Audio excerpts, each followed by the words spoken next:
Hello bachcho, let's read out the question first. A Planck piece placed on a solid cylinder S which rolls on a horizontal surface. The two are of equal mass. So देखिए एक Planck P है और उसे एक solid cylinder S पर इस तरीके से रख दिया गया है और दोनों ही क्या कर रहे हैं, रोल कर रहे हैं और इनके मासेस सेम है. There is no slipping at any of the surface in contact. जितने भी सरफेस ऑफ कांटेक्ट दे रखे हैं जो कि बेसिकली यहाँ पर दो है, सो उनके बिटवीन में कोई भी फ्रिक्शन नहीं लग रहा है. The ratio of the kinetic energy of P to kinetic energy of S is n:3 where n is. से यहाँ पर जो रेशियो ऑफ काइनेटिक एनर्जी है for the plank to the solid cylinder वो n:3 है. तो n का मान हमें कैलकुलेट करना है. सो स्टार्ट करते हैं सोल्यूशन से. But before of its let's talk about the key concept which we are going to use here for this question. So if you remember, तो काइनेटिक एनर्जी का फॉर्मूले की बात करूं, सो एक काइनेटिक एनर्जी होती है ट्रांसलेशनल, जिसका फॉर्मूला सिंपली हो जाता है 1/2 ऑफ mv का स्क्वायर के बराबर. एंड एक दूसरी काइनेटिक एनर्जी होती है ट्रांसलेशनल, जो कि रोटेशनल मोशन के कारण से होती है, राइट है ना. सो ये जो ट्रांसलेशनल काइनेटिक एनर्जी होती है इसका फॉर्मूला हो जाता है 1/2 I इंटू ओमेगा का स्क्वायर के बराबर, जहां पर आई मोमेंट ऑफ इनर्शिया और ओमेगा एंगुलर वेलोसिटी है. सो इन कंसेप्चुअल फॉर्मूलाज का हम यहाँ पर यूज करेंगे. सो देखिए प्लैंक की जो वेलोसिटी है उसको मान लेते हैं वीपी, और जो सॉलिड सिलेंडर है उसकी वेलोसिटी हम मान लेते हैं वीएस के इक्वल. अब जैसे कि बोल रखा था there is no slipping at any of the surface in contact, यानी कि इस फर्स्ट कांटेक्ट पे बोलो या फिर सेकंड कांटेक्ट पे बोलो, यहाँ पर कोई भी किस्म का फ्रिक्शन नहीं हो रहा होगा. यानी कि इस पॉइंट पर यदि मैं वेलोसिटीज देखूं, सो एक तो सॉलिड सिलेंडर की वेलोसिटी होगी जो कि इस डायरेक्शन में होगी. अब बैकवर्ड डायरेक्शन में लग रहा होगा ओमेगा इंटू आर. ना ये ओमेगा इंटू आर कहाँ से आ गया? सो बेसिकली ये सॉलिड सिलेंडर रोल कर रहा है ना, सो यहाँ पर एक रोटेशनल मोशन भी तो लग रही है due to this angular velocity omega. So ये ओमेगा एंड लेट्स सपोज कि इसका जो रेडियस है वो आर है, सो ओमेगा इंटू आर ये क्या हो गई, एक रोटेशनल वेलोसिटी हो गई जो कि बेसिकली इसके अपोजिट डायरेक्शन में लग रही होंगी. उस तरीके से यदि मैं ऊपर वाले पॉइंट पर देखूं, सो देखिए इधर की तरफ वी एस लग रही है और एक वीपी तो है ही ऑलरेडी, ठीक है, और पीछे की तरफ तो नहीं बल्कि इसी डायरेक्शन में यहाँ पर क्या लग जाएगा, ओमेगा इंटू आर लग जाएगा. तो देखिए सबसे पहले मैं वीपी के लिए लिखता हूँ, ठीक है, यानी कि अब पॉइंट के लिए, इस पॉइंट के लिए फॉर लेट सपोज कि ये पॉइंट है और ये बी पॉइंट है. So at A point VP will be comes out equals to, वो किसके बराबर हो जाएगा, V S plus omega of R की इक्वल, ठीक है. एंड सेकंड थिंग, यदि मैं बात करूं एट पॉइंट बी की, यानी कि ये वाला जो सरफेस के साथ है, ये ग्राउंड वाले सरफेस के साथ, सो जैसे कि यहाँ पर कोई भी पॉइंट वेलोसिटी नहीं है, यानी कि contact velocity will be equals to 0.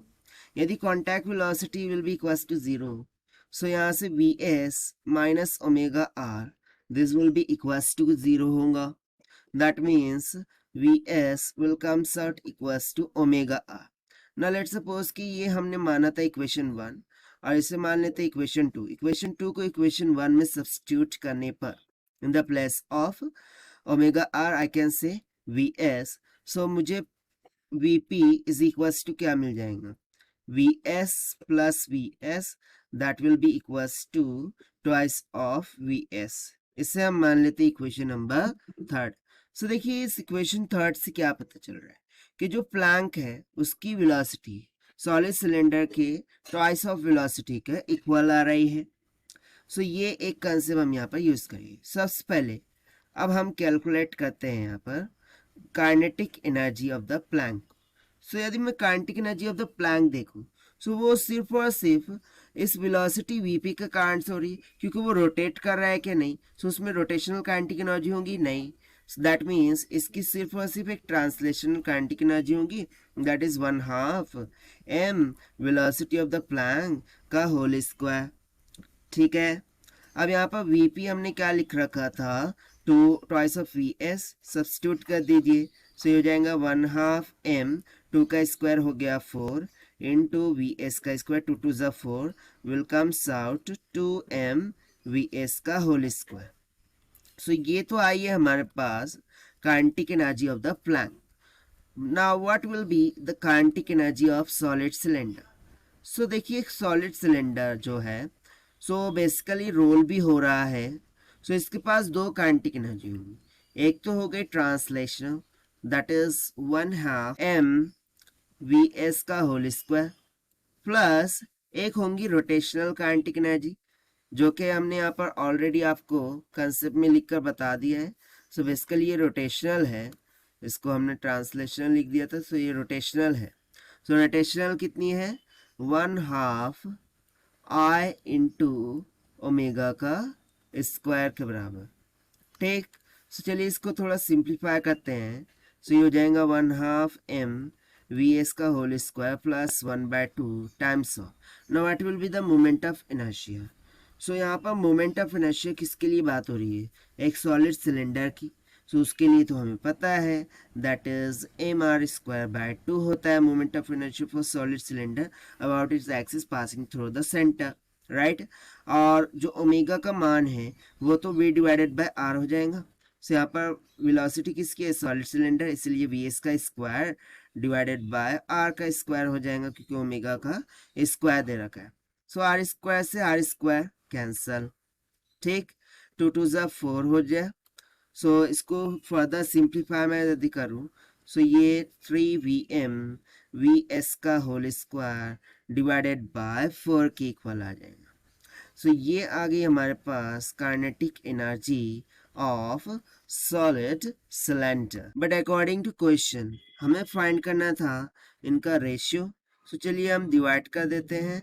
So kinetic energy of the plank by kinetic energy of solid cylinder, that will be equals to कितना हो जाएगा, 2Vm Vs का whole square divided by 3Vm into Vs का whole square divided by 4। So ठीक है, यही हो जाएगा। तो देखिए m से m कैंसिल, Vs स्क्वायर से Vs कैंसिल, 4 ऊपर जाके 2 से मल्टीप्लाई हो गया, कितना हो गया 8।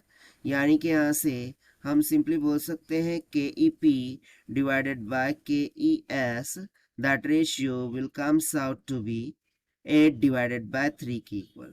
और यही हो जाएगा हमारा आंसर फॉर दिस क्वेश्चन, जिसको हमने सॉल्व किया by using the conceptual formula of kinetic energy से। So this is the required solution. Now let us take the value of n here. So if we compare, so यहाँ पर value of n will be equals to क्या हो जाएगा 8. So this will be the answer. So this is the required solution. I hope you understood well. Best of luck. Thank you.